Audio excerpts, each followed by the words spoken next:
Sing again for the ever-honored IBM. Today, the name IBM is synonymous with computers. But in the 1940s, the company showed little interest in these new machines. IBM seemed content to stay with the punched card tabulating equipment that it had pioneered at the turn of the century. For 50 years, IBM had grown rich on a technology that would soon be rendered obsolete by electronic computers. At first they didn't recognize it, but when the Census Bureau, who used hundreds of IBM's tabulators, ordered their UNIVAC, one IBM vice president became alarmed, Tom Watson Jr. I'll never forget how I felt about the Eckert-Monkley contract in the Census Bureau. I felt a sense of great panic, and went back to New York City from Washington, and had a late-night conference saying, look, this is the beginning of the end for the IBM company unless we recognize it and do something about it. Thomas Watson Jr. knew that IBM could lose everything to computers. But nothing was done at IBM without his father's approval, and Mr. Watson Sr. saw no commercial future in these newfangled machines.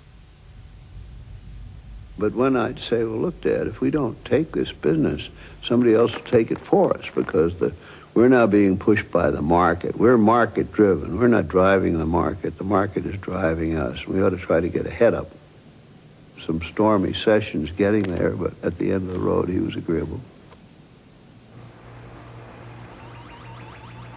When in 1951 IBM finally took its first steps into the computer age, some 5 years after Eckert and Monkley had begun building UNIVAC, it was with a scientific computer rather than a commercial one.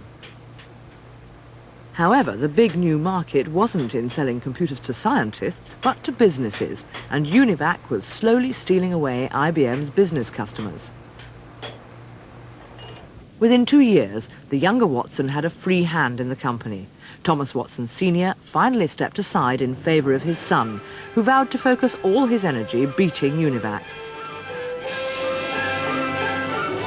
And this was the inexpensive machine with which he launched his attack in 1953.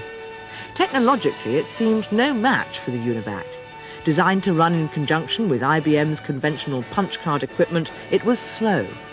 But Watson had a secret weapon which would compensate for any crudeness in the technology.